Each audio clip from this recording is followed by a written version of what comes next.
जय माता दी भक्तों, आज मैं आपके सामने पेश करने जा रहा हूँ गोवर्धन व्रत कथा। गोवर्धन पूजा में गोवर्धन यानी गायों की पूजा की जाती है। शास्त्रों में बताया गया है गाय उसी प्रकार पवित्र होती है जैसे नदियों में गंगा।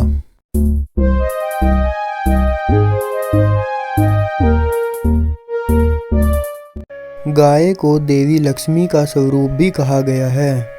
देवी लक्ष्मी जिस प्रकार सुख समृद्धि प्रदान करती है, उसी प्रकार गौ माता भी अपने दूध से स्वास्थ्य रूपी धन प्रदान करती है। इनका बछड़ा खेतों में अनाज उगाता है। इस तरह गौ माता संपूर्ण जगत के लिए पूजनीय तथा आदरणीय है।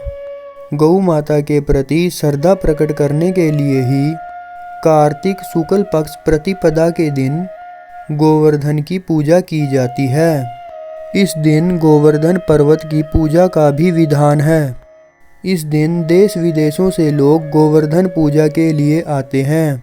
तो भक्तों, अब हम जानते हैं गोवर्धन पूजा कथा।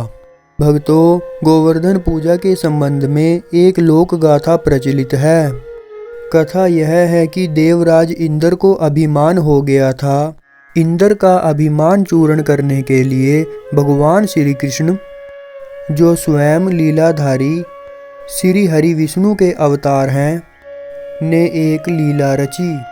प्रभु की इस लीला में यूं हुआ कि एक दिन उन्होंने देखा कि सब ब्रिजवासी उत्तम पकवान बना रहे हैं और किसी पूजा की तैयारी में जुटे हैं। श्री कृष्ण ने बड़े भोलेपन में मैया यशोदा से प्रश्न किया, मैया, ये आप लोग किनकी पूजा की तैयारी कर रहे हो? कृष्ण की बातें सुनकर मैया बोली, हम देवराज इंद्र की पूजा के लिए अन्नकूट की तैयारी कर रहे हैं। मैया के ऐसा कहने पर श्री कृष्ण बोले, मैया, हम इंद्र की पूजा क्यों करते हैं? मैया ने कहा, वह वर्षा करते हैं जिससे अन्न की पैदावार होती है, उससे हमारी गायों को चारा मिलता है। ये सब सुनकर भगवान श्री कृष्ण बोले, हमें तो गोवर्धन पर्वत की पूजा करनी चाहिए, क्योंकि हमारी गायें वहीं चरती हैं। इस दृष्टि से गोवर्धन पर्वत ही पूजनीय है और इंद्र तो कभी दर्शन भी नहीं देते। वह पूजा न करने पर क्रोधित भी होते हैं। अतः ऐसे अहंकारी की पूजा नहीं करनी चाहिए। लीलाधारी की लीला और माया से सभी ने इंद्र के बदले गोवर्धन पर्वत की पूजा की। देवराज इंद्र ने इसे अपना अपमान समझा और मूसलाधार वर्षा शुरू कर दी। प्रलय के समान वर्षा देखकर सभी ब्रिजवासी भगवान श्री कृष्ण को कोसने लगे कि ये सब इनका कहा मानने से हुआ है। तब मुरलीधर ने मुरली कमर में बांधी और अपनी कनिष्ठा उंगली पर पूरा गोवर्धन पर्वत उठा लिया और सभी ब्रिजवासियों को उसमें अपने गाय और बछड़े समेत शरण लेने के लिए बुलाया। देवराज इंद्र श्री कृष्ण की यह लीला देखकर और अधिक क्रोधित हो गए। फलतः वर्षा और अधिक तेज हो गई। इंद्र के मान मर्दन के लिए तब श्री कृष्ण ने सुदर्शन चक्र से कहा कि आप पर्वत के ऊपर रहकर वर्षा की गति को नियंत्रित करें, और शेषनाग से कहा, आप मेढ़ बनाकर पानी को पर्वत की ओर आने से रोकें। इंद्र लगातार 7 दिन तक मूसलाधार वर्षा करते रहे। तब उन्हें एहसास हुआ कि उनका मुकाबला करने वाला कोई आम इंसान नहीं हो सकता, और वे ब्रह्मा जी के पास पहुँचे और सारा वृतांत कह सुनाया।